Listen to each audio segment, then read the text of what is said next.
হরে কৃষ্ণ, জয় রাধে। সফলা একাদশীর মাহাত্ম্য। পৌষ মাসের কৃষ্ণপক্ষের একাদশীর নাম সফলা। ব্রহ্মাণ্ড পুরাণে যুধিষ্ঠির শ্রীকৃষ্ণ সংবাদে তিথির মাহাত্ম্য বর্ণিত হয়েছে। যুধিষ্ঠির বললেন, হে প্রভু, পৌষ মাসের কৃষ্ণপক্ষী একাদশীর নাম, বিধি এবং পূজ্য দেবতা বিষয়ে আমার কৌতূহল নিবারণ করুন।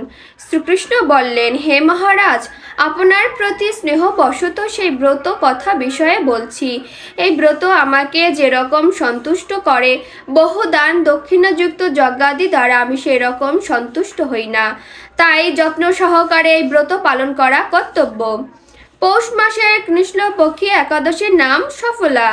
নাগদের মধ্যে যেমন শেষনাগ, পক্ষীদের মধ্যে যেমন গরুড়, মানুষের মধ্যে ব্রাহ্মণ, দেবতাদের মধ্যে নারায়ণ সর্বশ্রেষ্ঠ, তেমনি সকল ব্রতের মধ্যে একাদশী ব্রতই সর্বশ্রেষ্ঠ।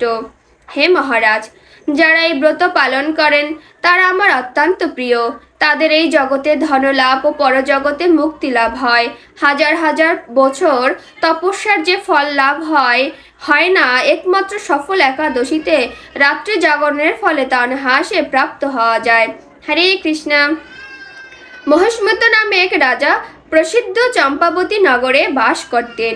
রাজার 4 জন পুত্র ছিল, কিন্তু তার জ্যেষ্ঠ পুত্র লুম্বক সর্বদা পরস্ত্রীগমন, মদ্যপান প্রভৃতি অসৎ কার্যে রত ছিল।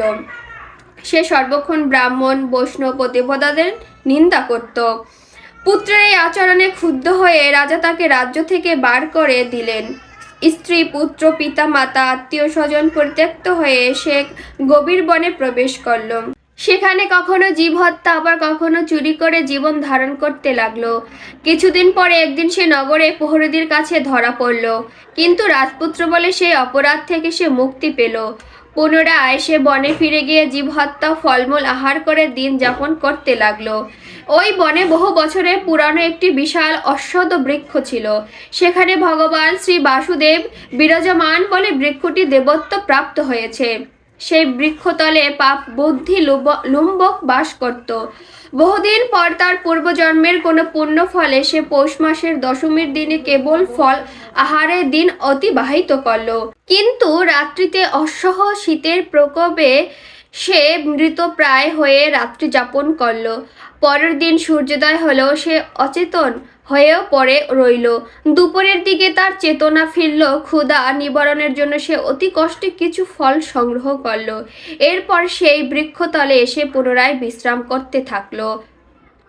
রাত্রিতে খাদ্যভাবে সে ক্রমশ দুর্বল হয়ে পড়ল। সেই প্রাণরক্ষার্থী ঈশ্বরের উদ্দেশ্যে ফলগুলি নিয়ে, হে ভগবান, আমার কি গতি হবে বলে অশ্বপাত করতে করতে সে বৃক্ষমূলে, হে লক্ষ্মীপতি নারায়ণ, আপনি প্রসন্ন হন বলে নিবেদন করল। এইভাবে সে অনাহারে ও অনিদ্রায় সেই রাত্রি যাপন করল।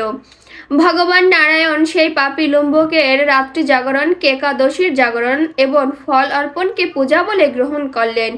এইভাবে অজ্ঞাতসারে লুম্বকের সফল একাদশী ব্রত পালন হয়ে গেল।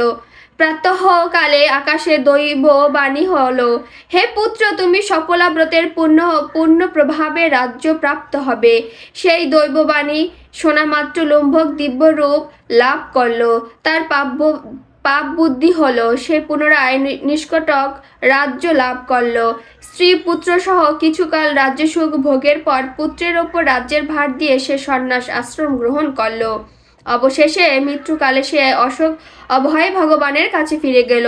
হে মহারাজ, এভাবে সফল একাদশী যিনি পালন করেন তিনি জাগতিক সুখ ও পরে মুক্তি লাভ করেন। এই ব্রতে যারা শ্রদ্ধাশীল তারাই ধন্য, তাদের জন্ম সার্থক, এতে কোনো সন্দেহ নেই। এই ব্রত পাঠ ও শ্রবণে মানুষের রাজসীয় যজ্ঞের ফল লাভ হয়। হরে কৃষ্ণ, জয় রাধে।